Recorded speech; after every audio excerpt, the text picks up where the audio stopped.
Here.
We're going to get started.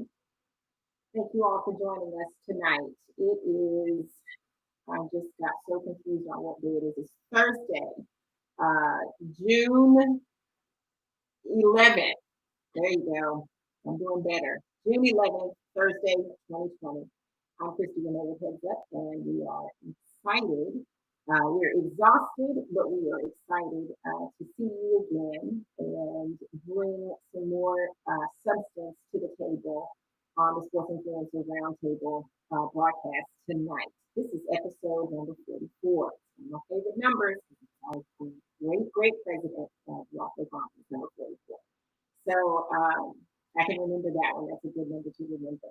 Again, we're looking forward to jumping in and talking about some very deep topics, some heavy hitting current affairs that are going on right now all around us. I mean, from the pandemic to the social unrest and really just affecting everybody. It's global on both sides.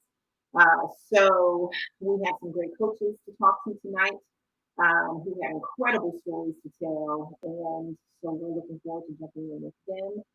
And so, but before I can go any further, I want to bring out the sports influencer himself, Coach Tabari Johnson. Hello, good evening. How's everybody doing out there? Great to see you. Hey, Christy Renee, how are you? I'm good, Coach. How are you? I'm fantastic. Always good to see you. Looking forward to a fantastic episode, volume number 44 of the Sports Influencer Roundtable.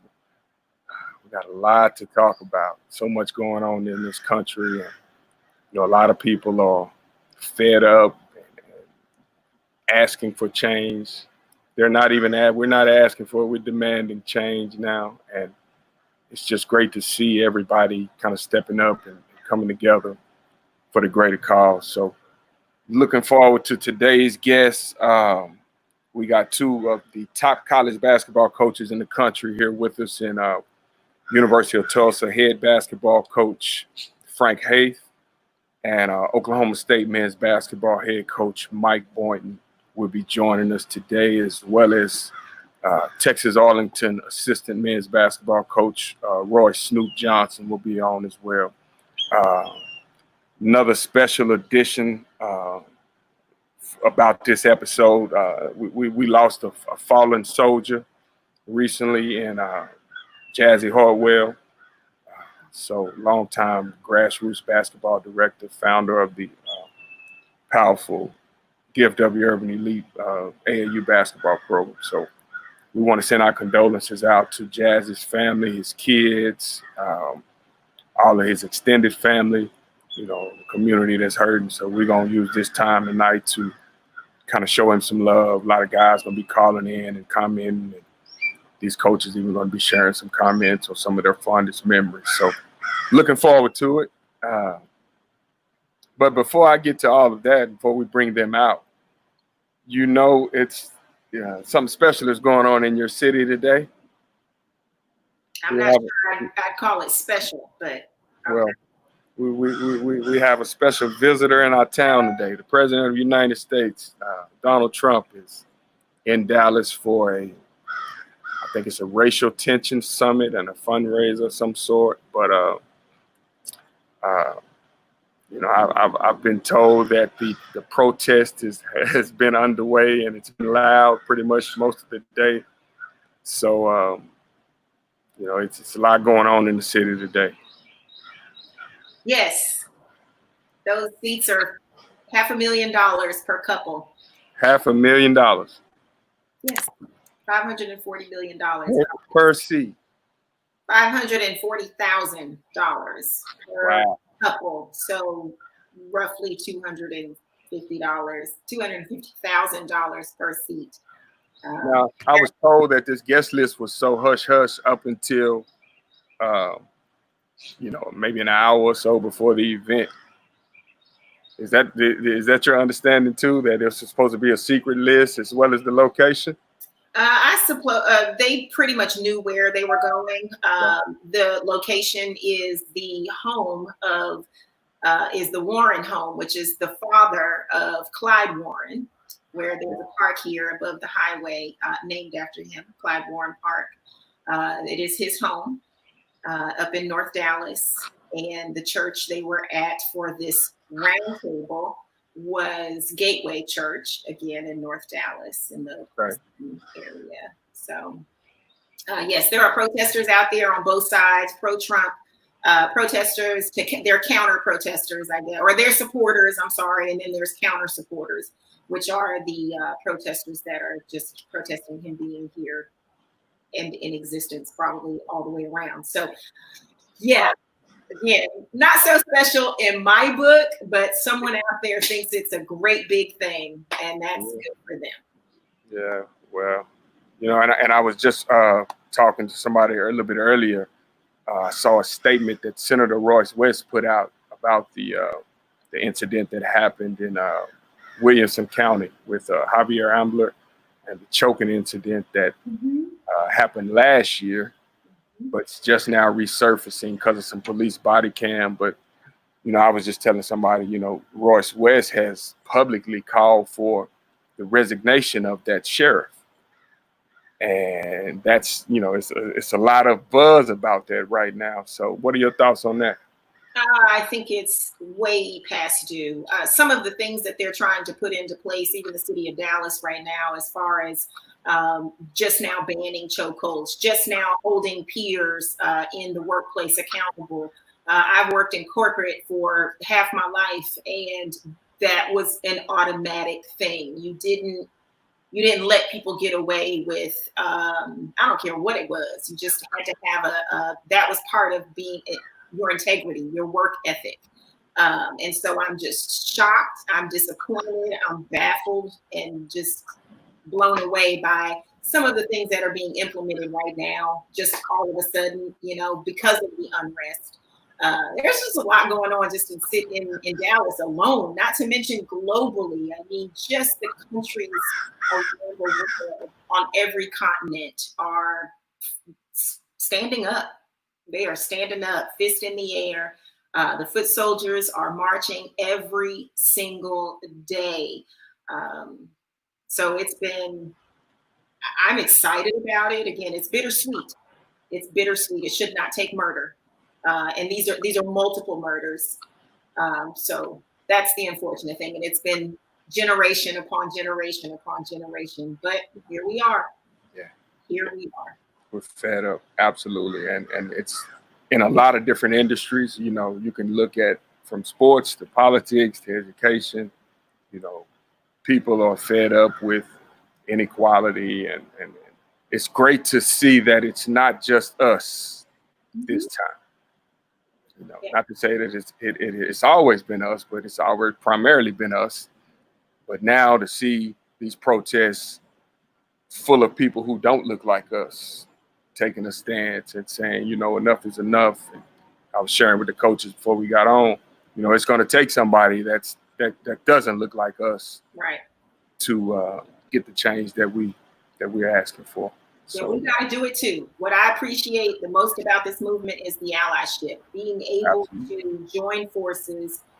We have to be there regardless. We have to show up in many ways. I've had friends reach out and say, I can't march. What can I do? Well, there are, and I've put them out on social media, there are hundreds of petitions. There are still petitions being signed for Ferguson, let alone everything going on now. So there's still, legislation available for, passing and fighting for. So there's so many things. If all you can do is pick up your phone and click a button to sign a petition, do that. If you can type an email to, your local and federal,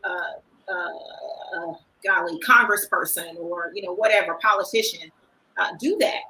We need that. If you can provide water to protesters, do that. If you see a homeless person, give them a sandwich. Do that.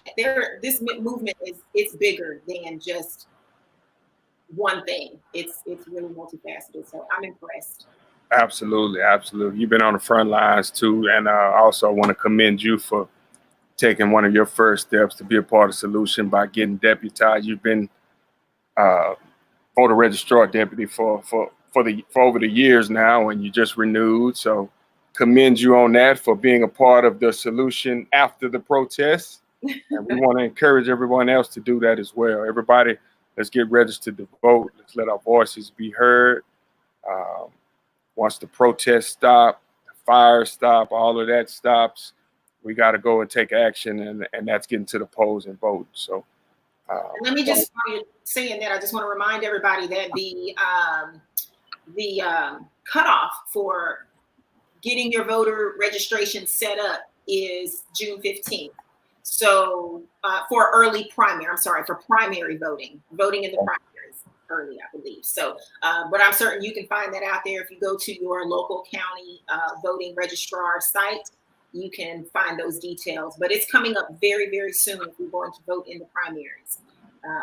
But other than that, I know we'll be hitting the streets where Texas did a cool thing. They allowed you to get deputized in Travis County. They hosted a big registration. It's like 4,000 people, 4,000 of us that answered the call and sat through. It was 1 hour.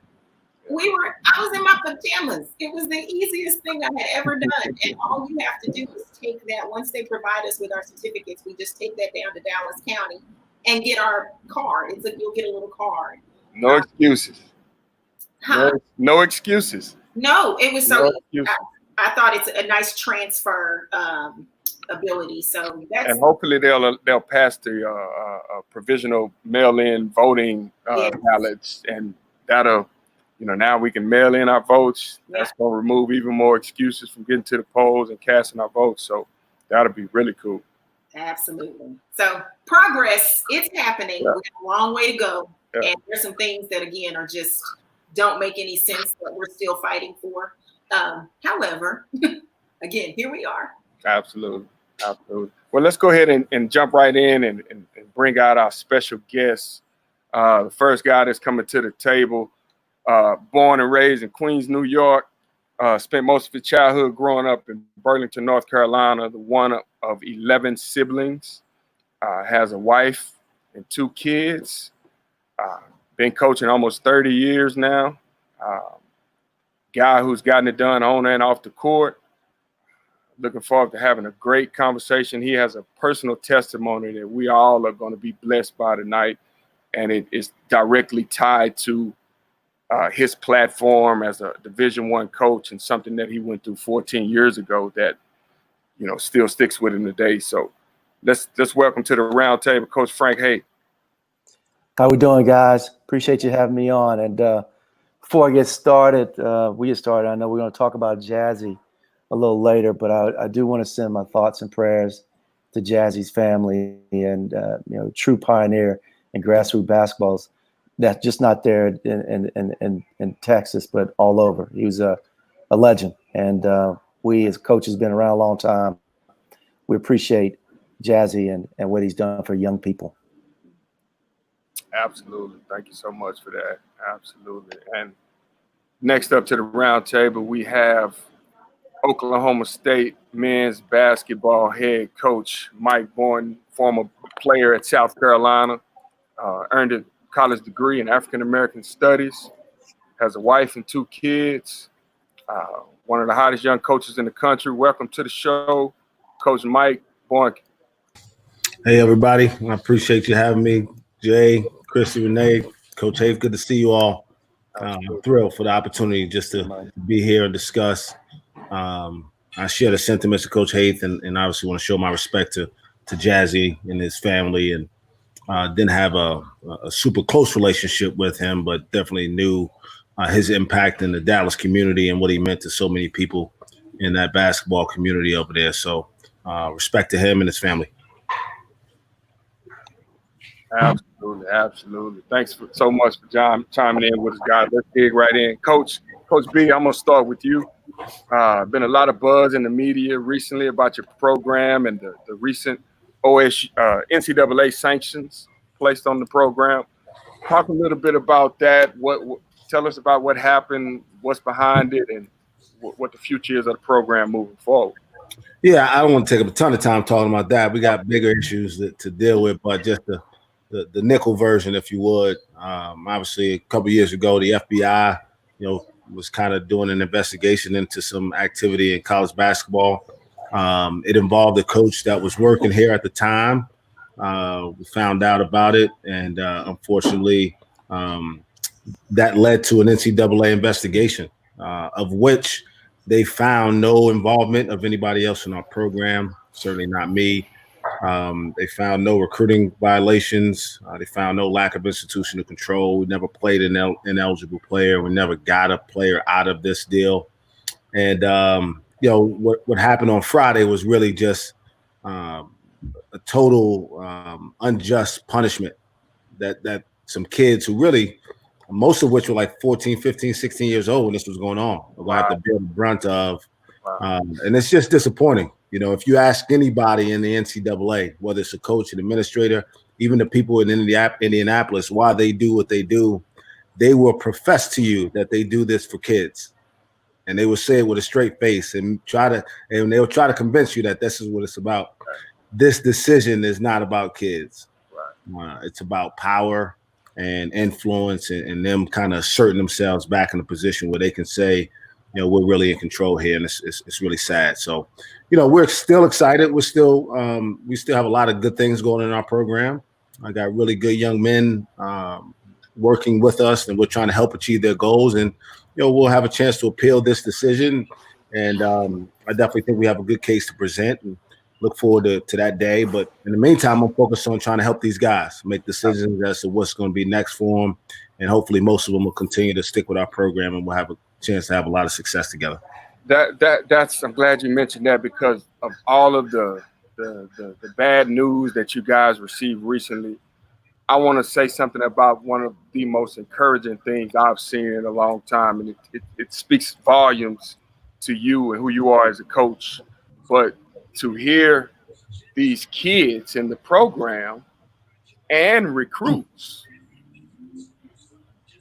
literally have options to go elsewhere because of this, for whatever reason, and for them to say, I'm committed to Coach Mike, regardless of the circumstances, or for the projected #1 pick in the 2021 draft, who probably won't do, a year of college.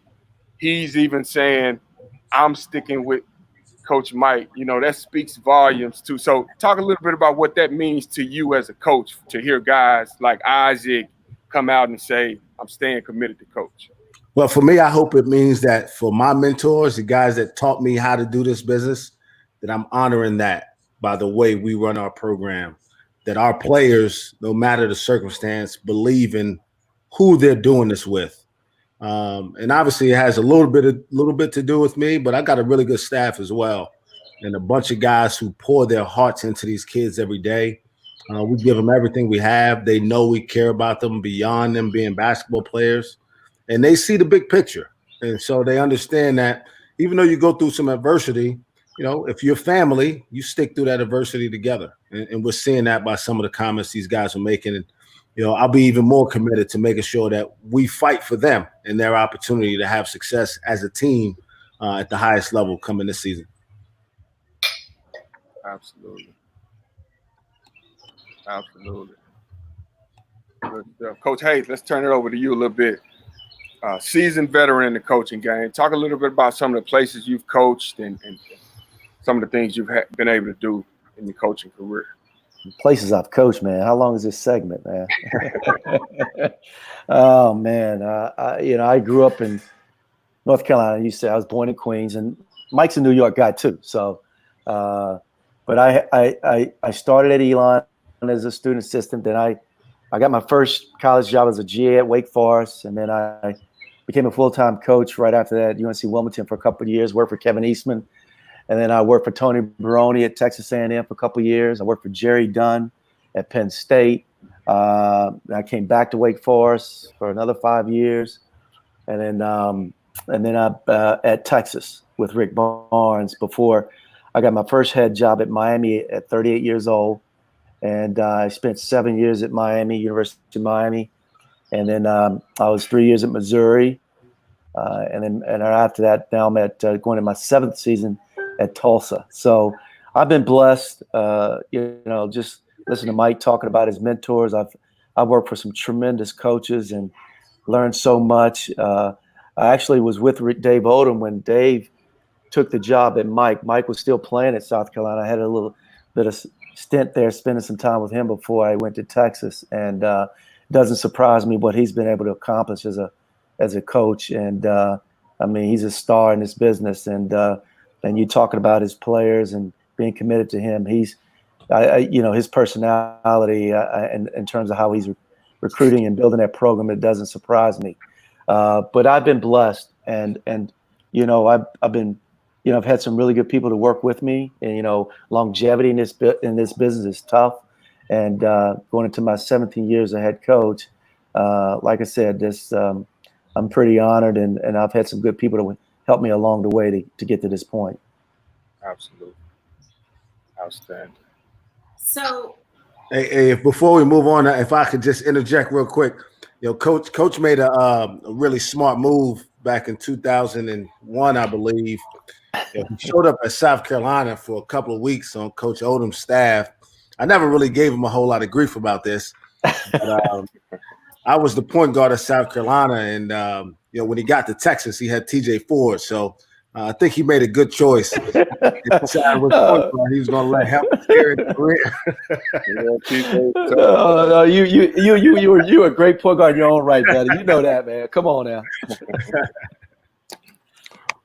Absolutely. So let me jump in and kind of shift. I mean, you both are well established, very much experienced in this game and beyond. And there's a huge corporate factor to everything you have to do. I mean, yes, you got to know the game. Your IQ is off the charts high, I'm sure, but you also have to navigate the corporate structure as well in your positions. So let's talk about Black Lives Matter.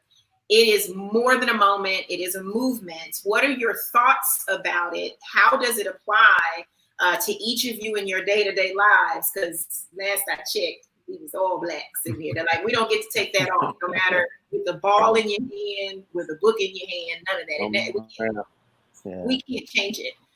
So just talk a little bit about how the movement is affecting you all. How do you function from not only on the court, but in the boardroom as well, or the meetings, and just in your position, and how do you navigate with the Black Lives Matter movement?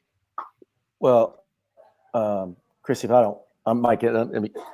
we've had a couple Zoom calls, and right when the George Floyd situation happened, and I think the biggest thing is, and what has come out of this, is continue to talk about something that's very tough to talk about. And I've stressed this with our team. We want these conversations to continue to happen, and knowing that they'll be tough, and we continue to have them, eventually they won't be so tough. And it's about race relations, and I wanted to continue to educate, and that's what we do as teachers, as coaches. We educate, and I felt like it was important. We have a tremendous platform to help our kids grow and learn. And I wish the world was a team, and being in a locker room and all the things we're able to teach our young people, being a part of a team. That's how to work together, how to love each other, how to play for each other, how to have each other's back. That's what we're missing in our country right now. And regardless of what color you are, but being a part of a team in that locker room, you learned those things. And we use this time to continue to talk to our players about just caring for one another and loving each other. And that's just a little bit of love each day. Hopefully we can drive that hate away. And but this was an opportunity for us to continue to help our guys and move in that direction. Yeah, I'll echo what Coach said. I think sports gives us an opportunity to be an example to the world. There's been several teams that I've been on where people have been from 5 or 6 different backgrounds and races and different countries, and people live and operate different ways. And so I think people can look to sports. That's what bothers me so much when people tell athletes or coaches or influential people in athletics to stick to sports, when in fact, I think that because of the way we learn to operate, there's much more acceptance in athletics than in the normal society as a whole. And I would say, even as it relates to specifically saying Black Lives Matter, that's offensive to some people. And it really doesn't make sense to me, because it's a really simple concept in my mind. The counter to that seems to be that all lives matter, right? And in essence, if you're saying all lives matter, which again, I try to listen and try to hear the other side. But if you're going to say all lives matter, then in fact, you are saying Black lives matter because all lives can matter if Black lives don't matter.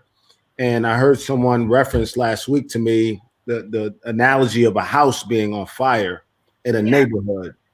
Right. And the police or the fire department, excuse me, is called to take care of the fire.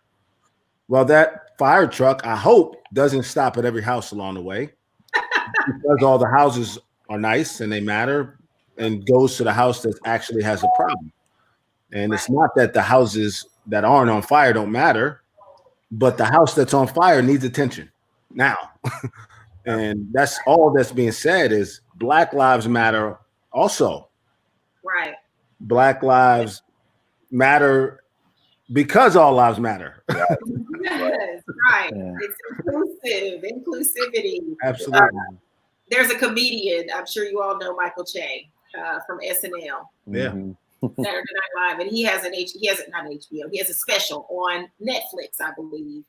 And he breaks it down and just says, all we asking for is to matter. It's like the minimum, just the minimum, not equal, just matter. Well, we really want equal, but Yeah, we we really want equal. Revenge.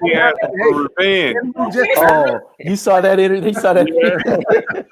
My sister was unbelievable.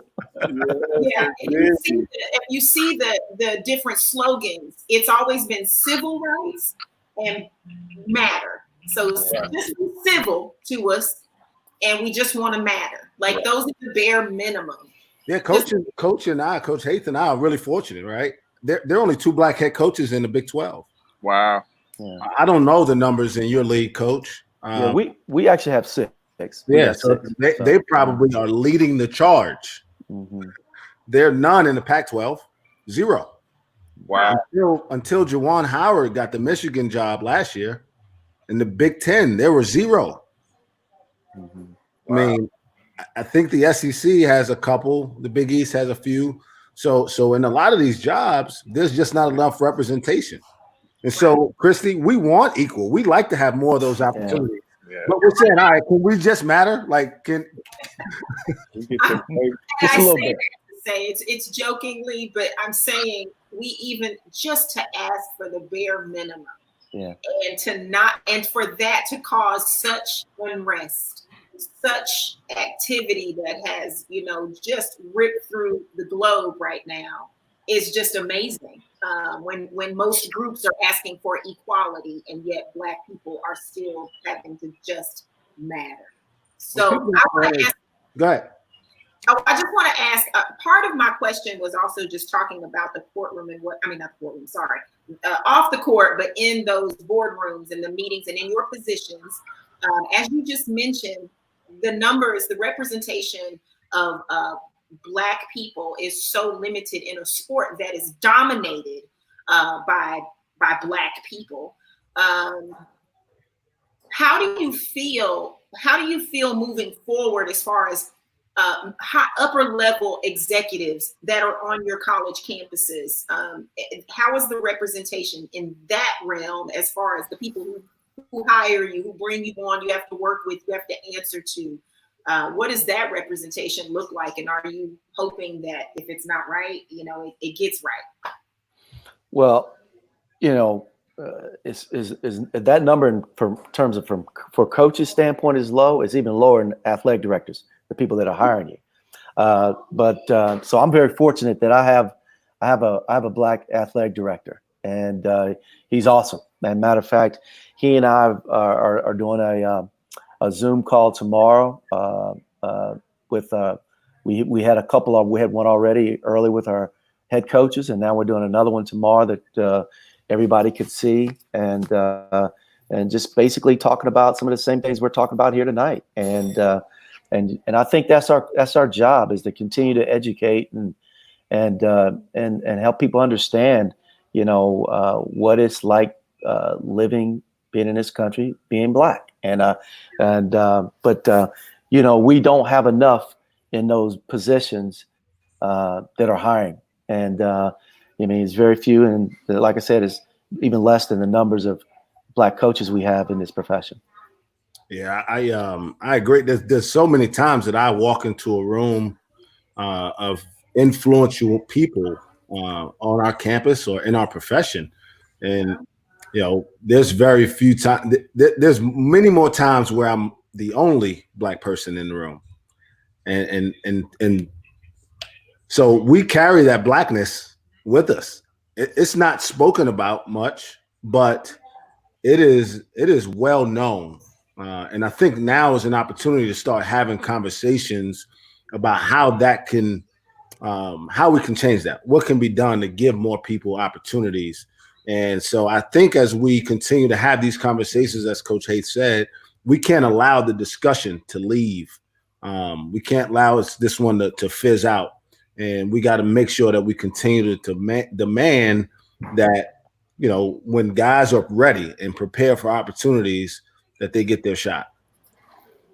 Absolutely. Definitely want to see a lot more minority representation. And again, it's just like coaching. It's going to take a mentorship, guys deliberately training young guys for paths in athletic administration to be the next athletic director, to be the next SID, whatever those career paths may be. But I think it's a great thing to see guys like yourself starting that process now with your current players who will be transitioning on. So it's all about exposure, and we definitely want to get that equal representation, get those numbers up. I'm looking at these numbers that y'all talked about with the college coaches, and I mean, 0 Black college coaches in the Pac-12, 0 in the Big Ten before Juwan Howard.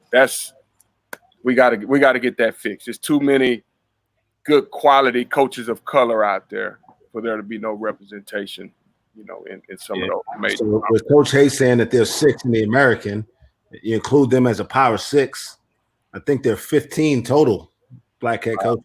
Yeah. In those top 6 conferences in the country. Wow.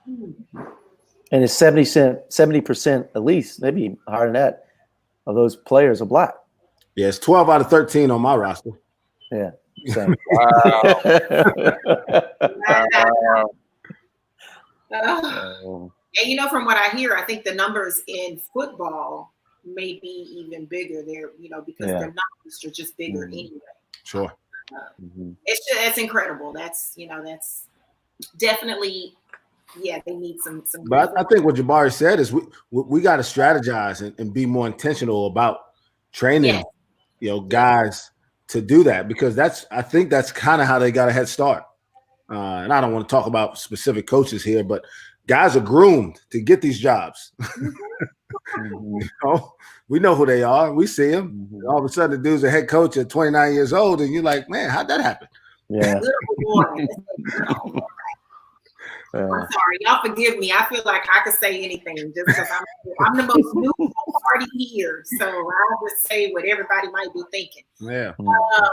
I want to transition just a little bit as we are diving deeper. We have to take this in layers because it's so much, and it can be so heavy to process and to be living in it every single day. Now it's at the forefront again in our history. I want to talk about a specific case, a situation that has happened, and it's my understanding. I've learned about this, but I didn't know I would be this close, kind of face to face, a virtual face to face with someone directly related to one of these tragic cases in our time. Sean Bell, who was killed by NYPD. Oh goodness! Remind me what year was this? 2006. 2006. Yeah. 2006. Yes, he was only 23. Coach Haith, this was your nephew? Yes. Yeah. Wow. And before you get started, Coach, let me add this too. His unarmed 23-year-old nephew on the morning of his wedding. Yes. Yeah, it's just recently, and Christy, I've gone 14 years without even talking about it. And I was a head coach in Miami at the time. And, you know, Sean was getting married. He had 2 little girls, and it was tough. It was tough as a family. And he was leaving this club, bachelor party. They had 3 undercover cops were in the club.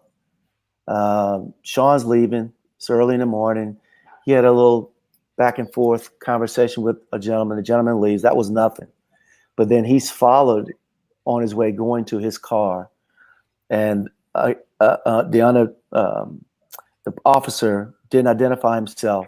He was undercover. I don't know if there was a sting going on. He misidentified Sean, and he pulled out a gun.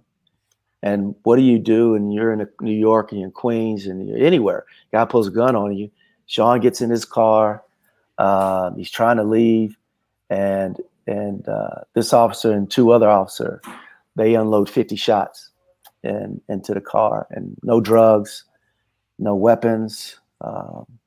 You know, Sean obviously he gets killed, but the other 2 guys they live.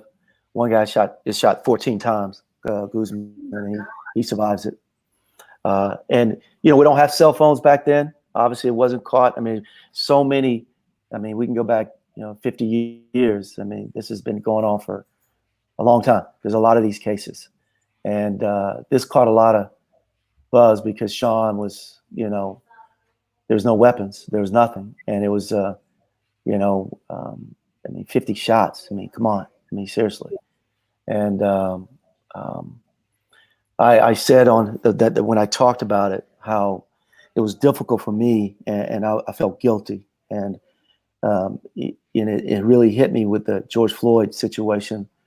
I'm sitting there, and you know, it's played out right in front of me, and the courage that people had to understand we have this platform, and I felt so guilty that I didn't use that platform back then, and that I didn't allow myself to talk about it. And I don't know, you know, was it worried about my brand, worried about I just became a young head coach, what people thought, you know, is this guy, you know, who's this militant that's going to talk about, you know, the cops and being aggressive. And, you know, it was so hard for me, and it stayed with me for 14 years. And to the point where nobody really knew. None of the teams I've coached ever knew until this team here. And it was healthy for me to talk about it. But, you know, as a family, you know, every time one of these situations, these tragedies become, whether it's Trayvon Martin, Breonna Taylor, any of these tragedies, the Sean Bell memory comes back up, and we have to relive it again. So that pain never seems to go away. It's always, you're always reliving it. And, you know, so here we are 14 years later, it's the same song. And I think what I've seen, which is, you know, as bad a tragedy as it was with George Floyd, he's changing the world. When those protests, when Sean passed, it was mostly us, people that look like us, that were speaking the loudest. And now the voices are people that don't look like us, and they're even louder. And it's not just in the United States, it's all over the world. And that gives us hope. And now we can really freely talk about all the things we need to talk about and have these tough conversations to really help move that needle just a little bit for change. And you know, if there's any good to come out of this, that's the good, that we can move the needle for change. Well, I commend you. We commend you on. I know that must be hard, and that's a hard truth to tell about how you felt, you know, guilty. But that'll speak volumes to those, because this won't stop overnight. We've already, since George Floyd, we've had multiple stories either surface or happen. Right. So it's not some overnight fix, unfortunately. So that will be encouraging to someone else who, won't know what to do before that, because that's a very real fear. How will people receive it? Back to our last conversation about how do you use the Black Lives Matter, because we say it's so hard and so difficult to talk about, but that's powerful to be able to at least acknowledge now and moving forward. I think you are definitely using your platform. I thank you. And we look at Colin Kaepernick. He was taking a stance for systemic racism and police brutality. He takes a knee, and he got blackballed. And I saw some other football players talk about they felt so strongly about what Colin was doing, but they were afraid. And I do feel like we all understand we have a voice, we have a platform to help with change, and we cannot be fearful of doing it. Absolutely. Coach I think we got more allies now too. That'll help us. As I thought about the Kaepernick deal, especially since this is all resurfaced and now people are saying, oh, maybe this is what he was talking about. I just kept thinking about, if peaceful protest is acceptable, what's more peaceful than taking a knee? That's more peaceful than even marching. It's more peaceful than even shouting and screaming. But the symbolism of it, again, it was a defensive deal. People took offense to him, and it made it almost personal. And everything now, especially in 2020, in an election year, gets politicized. When in fact, people just trying to get your attention. And if they can't get your attention by kneeling, they're going to get up and walk. And they can't get your attention by walking, they're going to start running after you. And then they're going to probably resort to some violence. And you probably are going to listen when they start damaging stuff. I don't condone it. I think it's somewhat counterproductive, but I'm not going to say I don't understand, because if we can't do this peacefully and have you actually listen and open your minds and hearts to understand what we're going through, then we're just going to resort to something that will absolutely get your attention. Wow. Indeed. I just want to say, Coach Haith, that I don't know if y'all can see playing behind me. I'm playing 13th, and Sean Bell is a part of that epic piece of work that details the 13th Amendment and how police brutality and police murder just runs rampant in our communities. And so, again, heartfelt. Thank you. If I could add that, being from New York, obviously I didn't know Sean Bell personally, but I was very aware of what was going on. I was in college at the time, or just finishing college, excuse me. But, the lack of video cameras at the time, right, certainly played a part in this. I think there were 4 officers, right, Coach? There was 3. Yeah, there was 3, and all were found not guilty. Yeah, all found out guilty. They were indicted, but not all found out not guilty. And that, and 2 of the officers were Black. Yeah. So, it was tough. It's tough. So when we talk about equal justice, now you got to have your camera, because they'll still try to find a way to suppress the evidence. I mean, this guy in Georgia, he got killed in February. Yeah. I never heard one thing about it until May. Breonna Taylor, too. Breonna Taylor was killed in her own house. Well, Javier Ambler was killed a year ago. I mean, that's right. Just now seeing the footage. So, I mean, like you said, that camera footage is a must now. The dude, Walter Scott in South Carolina, is literally running away and gets gunned down as the officer is screaming into his microphone to stop resisting. Right. I mean, just the narrative. We're so dehumanized. I mean, it's a rich history of it. Again, it's all documented. Just so dehumanized and criminalized so easily. But again, it's been generation after it's churned. It's like a machine. It keeps going and going. So it definitely applies to all of you Black men here today, as well as the Black woman. Absolutely. Because we have these kids coming under us that we are responsible for on so many levels. whether you're a parent or you're a coach or a teacher. I mean, when you're responsible for those little Black lives that you know are going to have to just, and it don't matter what we do anymore. Like there's no, everybody has these things about where you can't, don't, and maybe if you, but it's like now, it's like you can't be Black sleeping, you can't be Black laughing, you can't be Black in your car to music, you can't be Black, like it's just all these things. So it really Black in your neighborhood. It's the Black. It's yeah. There's been some. I want to ask you three this. What's your response to the tone deaf comments that you guys have been hearing from the influential leaders in this country during these tough times? And when I say tone deaf, I give you a great example when Dabo Swinney puts on a Football Matters t-shirt, or the Senator of Ohio still uses the word colored population. What's your reaction in 2020 to that? To that? Coach, hey, you gotta take your glasses off.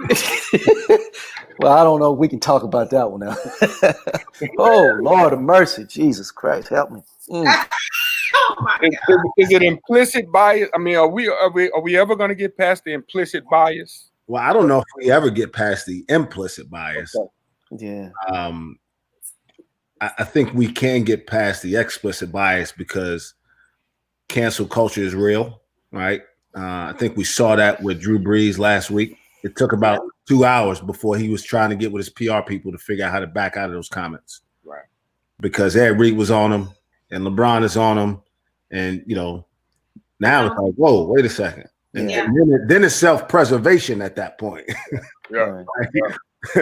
But the reality is these people speak like this because they don't have to, they're not affected. They're not impacted.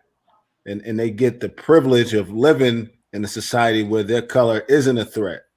And what they look like, I tell people all the time, they ask me what privilege is. I say, guys, it's not complicated. It's simple. The benefit of the doubt. I had a lunch with, I think, 8 white gentlemen this morning, very influential business owners who, going to be probably part of helping our guys at some point with jobs. And this conversation came up and I told them, I said, you guys are all wealthy men. I make decent money, right? I'm not sure I'm as wealthy as they are, but I can afford to buy my wife something nice. When we walk into a really high-end store and we're both going to buy our wives something, you're a shopper. I might be a shopper, but I might not be a shopper. I might be there for something else. I don't know what else I would go in there for if I ain't trying to buy something, but it's simply the benefit of the doubt. You walk in the store and people follow you around and not like they want to help you. They want to know if you know where you are and whether you really belong there. And, it's really simple that those people can say those things because they don't have to live but in blackness. Right. I do think what we're seeing that there's a little bit of punishment now that goes along with making those comments. Or I saw a gentleman that was reacting to George Floyd murder with a knee, and he worked for FedEx, and he gets fired. There is some type of repercussion that it would never have been in the past for some of these, just people being tone deaf to what is going on. And I saw a young lady on Twitter today that she put her name in a portal. She's leaving Liberty University for some of the comments that Jerry Falwell Jr. made, and they were so not just those, just insensitive. And so I do see some things that are happening. But Mike, that's so true that in the past they didn't feel like they have to worry about saying whatever they wanted to say, and that's white privilege, So that's we don't have that privilege to be able to do that. And but hopefully we are starting to see some change in that. Yeah. Baby, New Orleans was about to tear it all down. Drew Brees. Yeah. That's a city of people. Very quick. What's so crazy about that whole thing is that this flag keeps being brought up, and It's not about disrespecting the flag or the veterans. They don't And care. and I hear all these other people keep talking about that, and it's like they miss it. They keep missing it. Drew Brees missed it when he made his comments. He missed it. He didn't pay attention to what Colin was saying, and then he keep explaining it. You keep bringing it up, and the next person keeps missing it, and it's just like no one wants to hear what he's saying. And No. I'm like, man, I'm not that smart, but I hear what he's saying. I understand it. And, and he talked to a guy that's a Green Beret, and he said, you actually paying respect to the flag by taking a knee. And I just don't understand how we keep missing what that is all about. Well, they want to miss it, Coach. Yeah. The people in power are resistant to change. It impacts their power. It impacts their influence and their ability to really have to do things differently. And so if I would take you at your word and accept that it's not about the flag, then I can't attack you. But if I can somehow get enough people to attack you that this is disrespectful to the flag, I got a leg to stand on. And now I got a squad behind me that agrees. And we can just keep this system going the same way it's always been. Yeah. And that's it, man. It's resistance to change, and it's the inability of people to want to lose their leverage in these discussions. Yeah. I say all the time, if Roger Goodell and the NFL are really sorry, give him his job back. That's right. And I just heard, I think Pete Carroll said today recently that he got a phone call about Colin Kaepernick today for the first time in years. So it's starting to happen even for Kaepernick. Like, even the NFL is waking up, and a lot of people are telling them, hey, give the man his job back. And I'm not surprised if it doesn't happen sooner than later, just because of, where we are in society. So that's definitely huge. Christy Renee, Yes, let's take a pause and real quick, and let's bring on, let me see if Coach Snoop Johnson is ready to join us really quick. While we're taking a pause, I just want to remind everybody to head over to theheadsupfoundation.org and support the movement, the mission of uplifting youth through education, sports, and mentorship. So we have some virtual activities that are happening every Friday. We sit and talk in a huddle, virtual huddle with student athletes. And it is enrichment for them, learning all sorts of things from life skills to basketball IQ. And then on Saturdays, we have a parent workshop that is available for families of student athletes who want to learn more about navigating their way through the recruiting process. A lot of stuff has changed with the nature of the world we live in today. So there are also some very steady practices that families need to know what to expect in the process. So headsupfoundation.org. Check it out. All right. Thank you so much for that. Snoop. And welcome to the roundtable, Coach Snoop Johnson, UT Arlington assistant men's basketball coach. Snoop, how are you today? Hey, what's going on? What's up, Jabari? What's up, Christy? Mike, what's up? Who is that, Frank? What's up, Yeah, Frank? man, my internet's a little weak right now. I've got to fix it. Good to see you, Coach. How's everything, man? Y'all doing all right? Y'all staying safe over there? You and the family? No doubt. Yeah, we staying safe, man. I've been listening a little bit, but I've been trying to work on. Remember, I've been trying to get on my laptop. Hadn't been able to make it work. Okay. Well, I appreciate you joining us. We getting ready to transition a little bit. I want to bring you out. Of course, you heard the news about Jazzy Hartwell's passing. Longtime DFW grassroots guy. I don't have to give you Jazzy's resume, but you were one of the guys who've known him for a very long time. So we want to bring you out and kind of share some of your fondest memories of Jazz and pay honor to him. Well, I mean, it's definitely. It's been a tough week for Dallas. Period.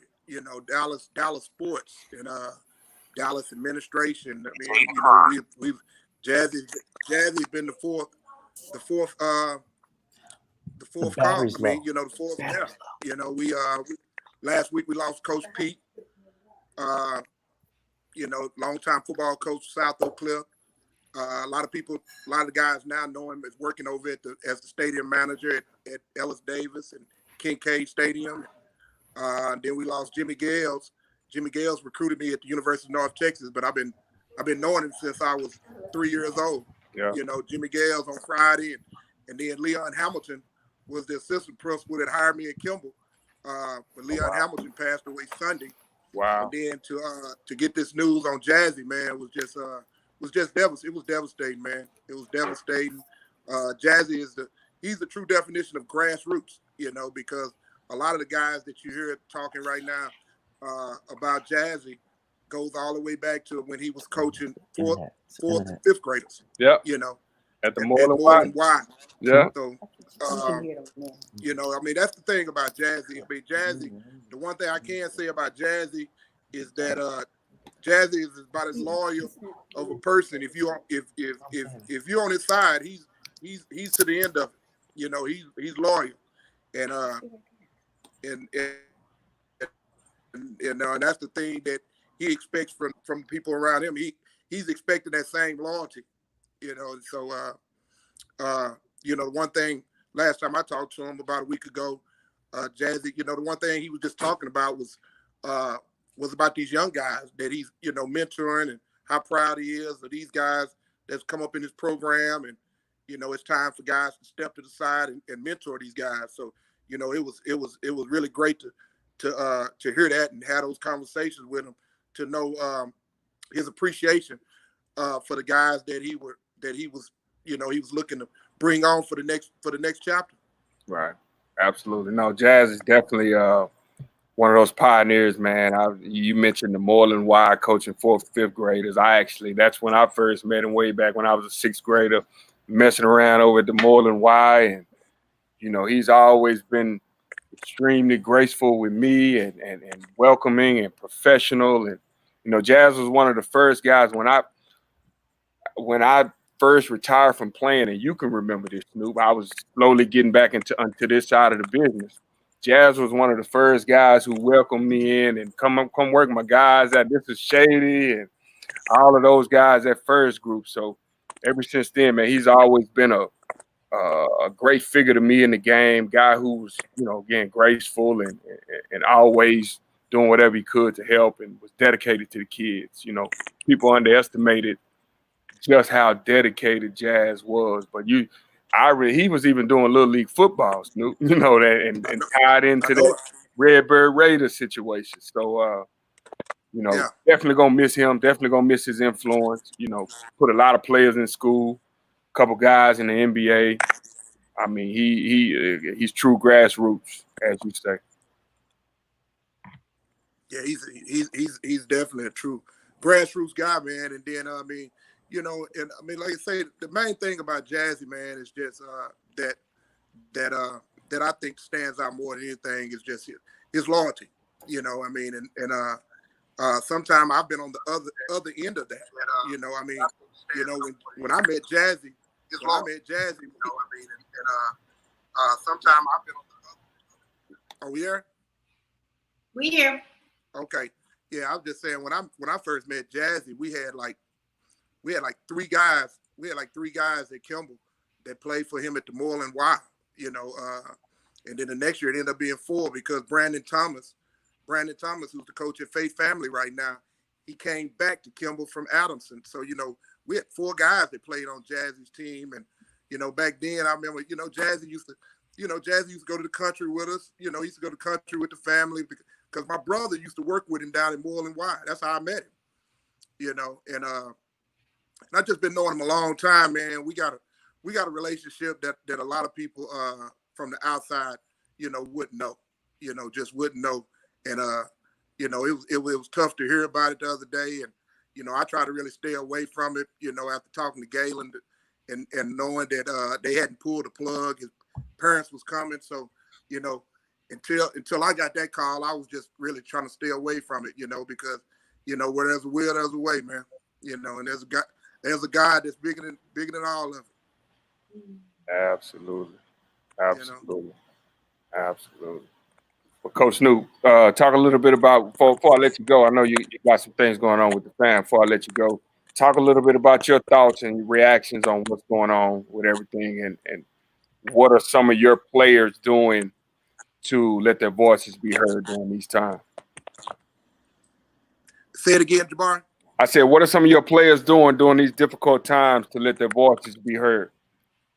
Well, we've been having some Zoom calls. I mean, Coach Ogden, Oggy's been doing a great job of but we had these kind of conversations back during the school year, during the season.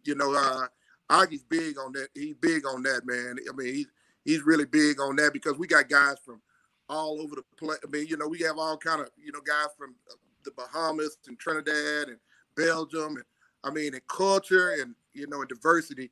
That's just something big with Oggy. I mean, we don't go a week without, spending time sharing different cultures and talking about different cultures and, ethnicity, having those conversations about where guys are from, so this last week or two, it hadn't been anything different. It's just on the national stage now.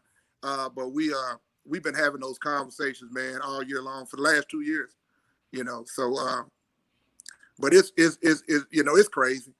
I've been the same thing that Mike and Frank's talk, I mean, we see it. It's crazy, and the people that's out there that don't want to have these conversations. Mike hit it on the head. I mean, they don't want to have those conversations. They stand away from it, man. Right. Right. But the difference is now is you having more people that they're having to have those conversations now. So I think it's going in the right direction. Will we get there? We'll see. But any progress is progress, man. Any progress is progress. The way I feel about it is I still feel like, and Mike will know what I'm going with on this conversation. Back when Stacey had a roundtable a long time ago when Mike was at Stephen F. Austin, I always talked about, man, it starts with us. It still starts with us. I mean, we can ask them to do some things, but it's still, I mean, when they do what are we doing for us? What are we doing? And I think when we continue to get better with us, I think that will put a little bit more pressure on them to respect us, because that's where I think a lot of the disrespect comes from still. I think they see us disrespecting us and they don't see no problem with it. They watch us disrespecting each other, and they, the fake love that we show amongst each other, and I've had some conversations with some different people about that, that's not us.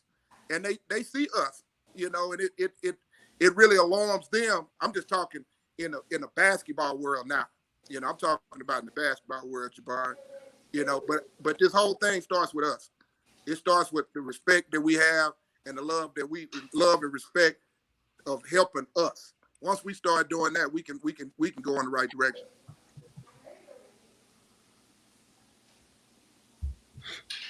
You're on mute, Jabari.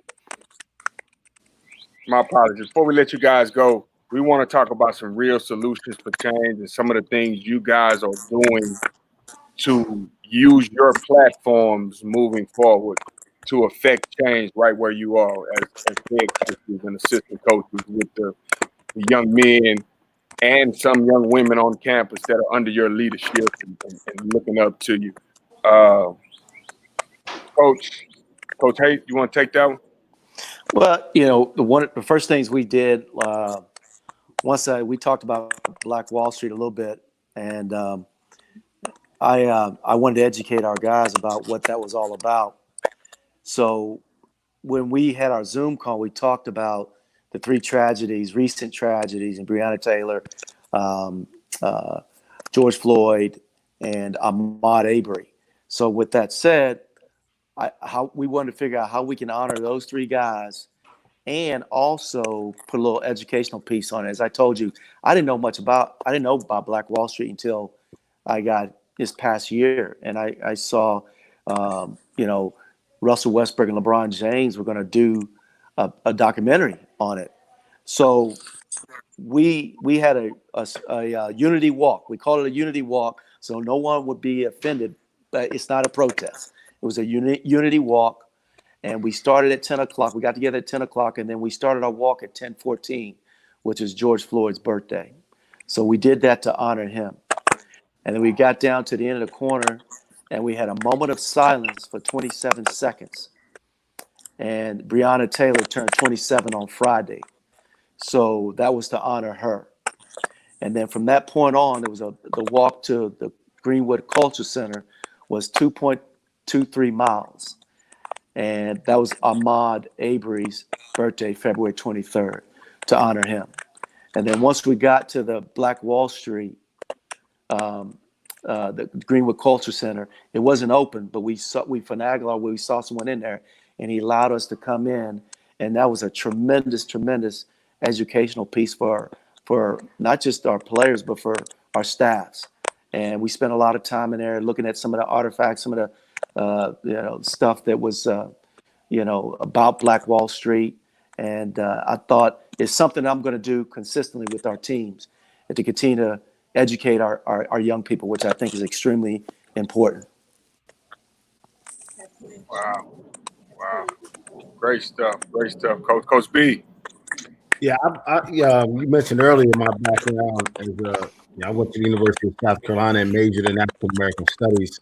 So history has always been important to me, and like you said, not teaching the Tulsa massacre. I'm gonna call it what it is. It was a massacre. It was an overtake of a city.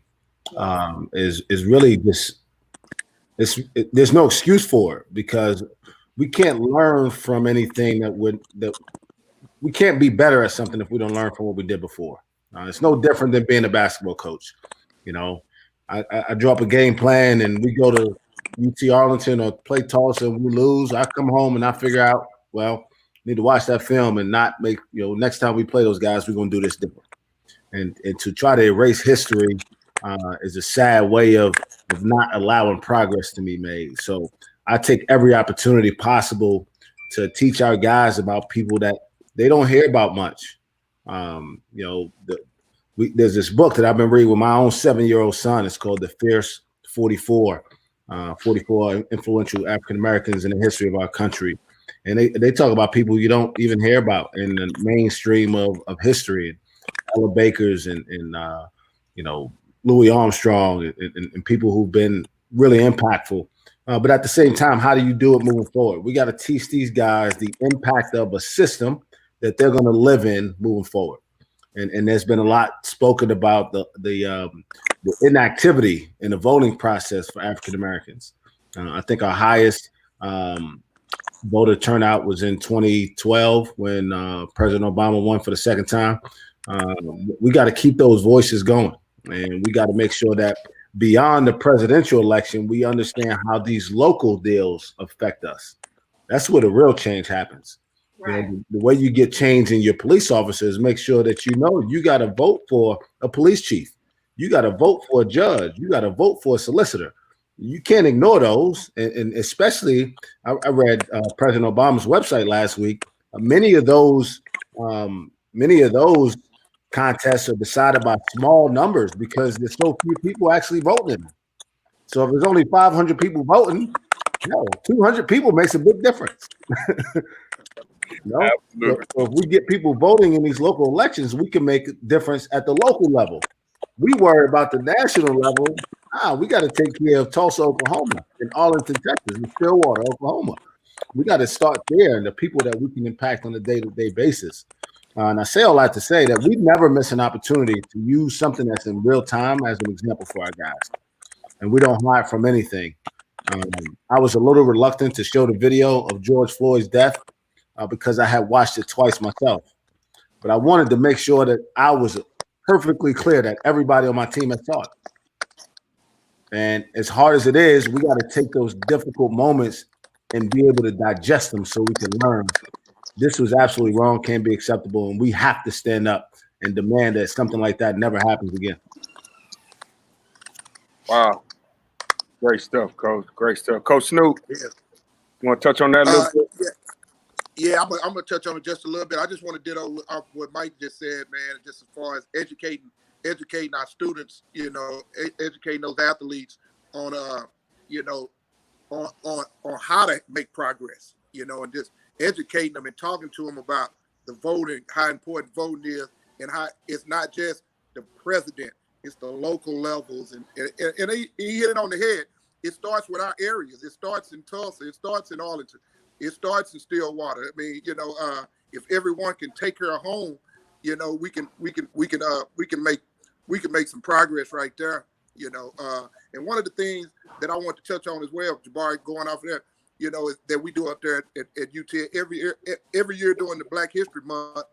Augie always make all the players, pick someone. We give them a list of all of these powerful people in Black history. I mean, in the history of Black folks, and everybody has to research those people, and at the end of practice or shoot around or whatever, 2 or 3 people, including the GAs, including the trainers, the strength coach, everybody, coaches, we all have to present, and I just saw a lot of people in there that just listened to those stories about these different people. And I know you saw the shooting shirts that we had, where everyone had the different people.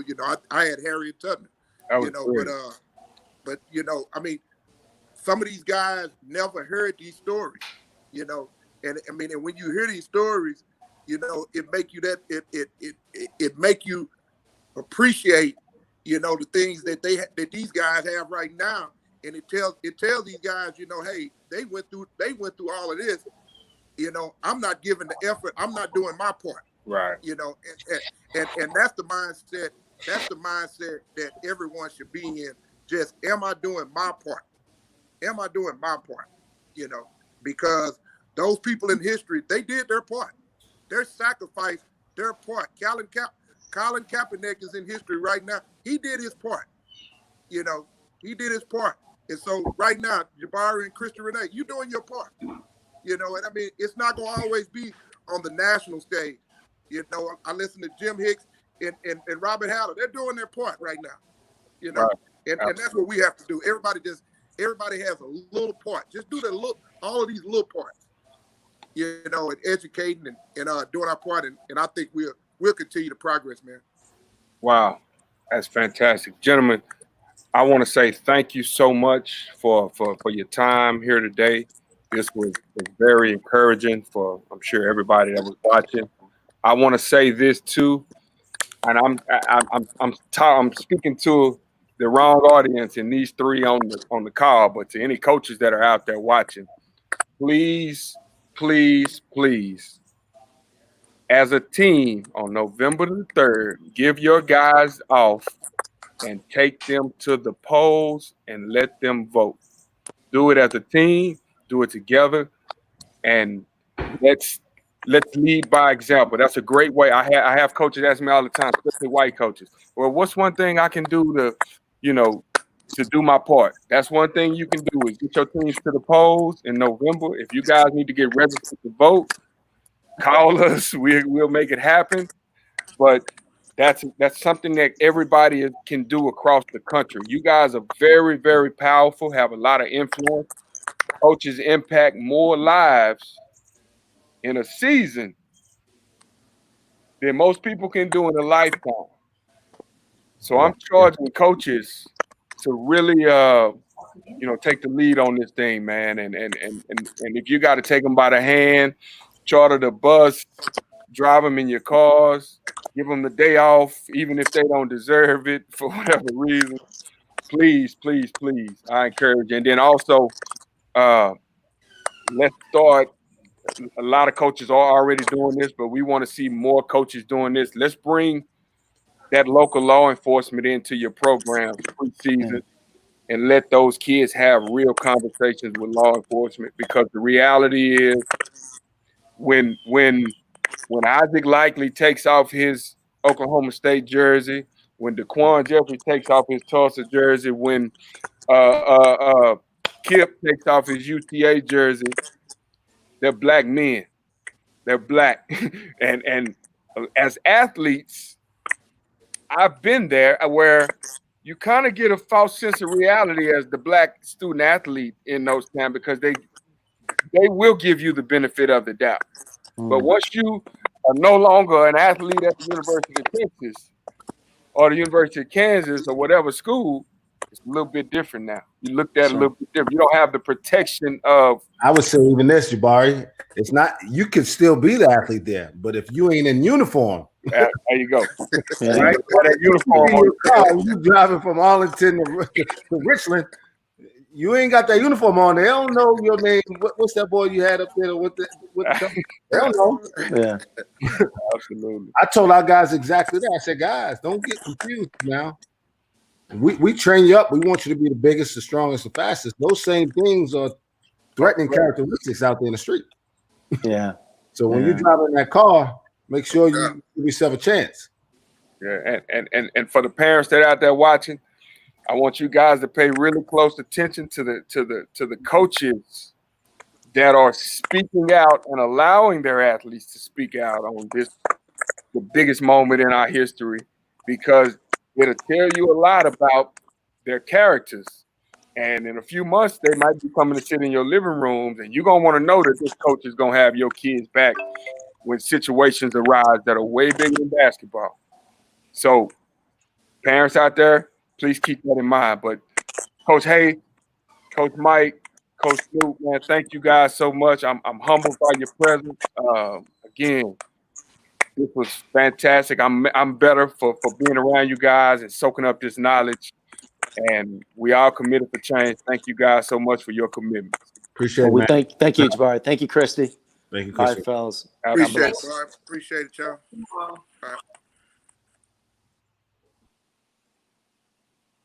Well, Wow.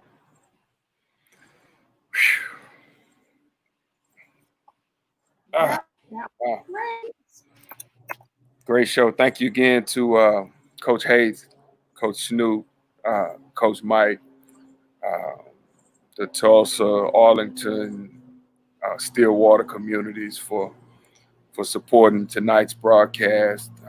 Again, it's a conversation that needs to be had, and it's an ongoing conversation. So again, we all got to do our parts. We all can lead from where we are, and use our platforms to, end racism. Just get rid of it completely. And to my non-black friends out there, keep fighting the good fight. Keep speaking up. You can no longer be silent in this moment. Non-racist versus anti-racist, those are two different things. We need you to be against racism. So join us, keep fighting with us. Thank you guys again so much for tuning in. I'll leave you in the hands of our lovely co-host, Ms. Christy Renee. Please visit www.theheadsupfoundation.org and pledge your support. We got a lot of cool things coming up that can really help you guys, help your kids grow both on and off the court. Thank you guys for tuning in. Thank you, Christy. right. Thank you, Coach. All right. Well, another well-versed, informational, very heartfelt episode here, number 44 at the SportsInfluencer Roundtable. Again, a special thank you to those coaches for using their platform and for taking a stand and for not being afraid to talk about the hard stuff. For some reason, race is just so difficult for most of us to talk about. So, so grateful for everyone who shows up to the table and takes part in this life-changing conversation that will not stop. We will keep going until forever. So again, as Coach just mentioned, please pledge your support to Heads Up by going to www.theheadsupfoundation.org. We look forward to seeing you all each time. We want to keep providing such great content and just a rich platform for everyone, for all people. So we need you. We need your help. I want to remind everybody as I am playing this incredible piece behind me. There's so many movies. Please, every streaming platform is making a point. They're making a stand. They are saying that Black Lives Matter. They are showing the pieces of art that are, again, educational. They are somewhat entertaining. There's some that are entertaining, but most of them dive deep into the Black culture. And education, understanding, exposure, those are the things that are going to be the catalysts of change. A lot of us are visual people, so creating those visuals is really, really important. And so we celebrate the people, the filmmakers and the artists that participate in those kinds of works. So again, we thank you. We encourage you to stay informed. We want you to also stay home. Unfortunately, COVID-19 is on the rise across the country. So please, everyone, remember we are in a global pandemic. COVID-19 is on the rise. It is still very real. Please mask up. Put those masks on. Stay home if you can, mostly. Unfortunately, we are seeing spikes. So let's all be very careful. The summer is about to get really, really hot. And let's be good to each other. And remember, it is easier to build strong children than it is to repair broken men. We appreciate you for joining us. Everyone, please take care.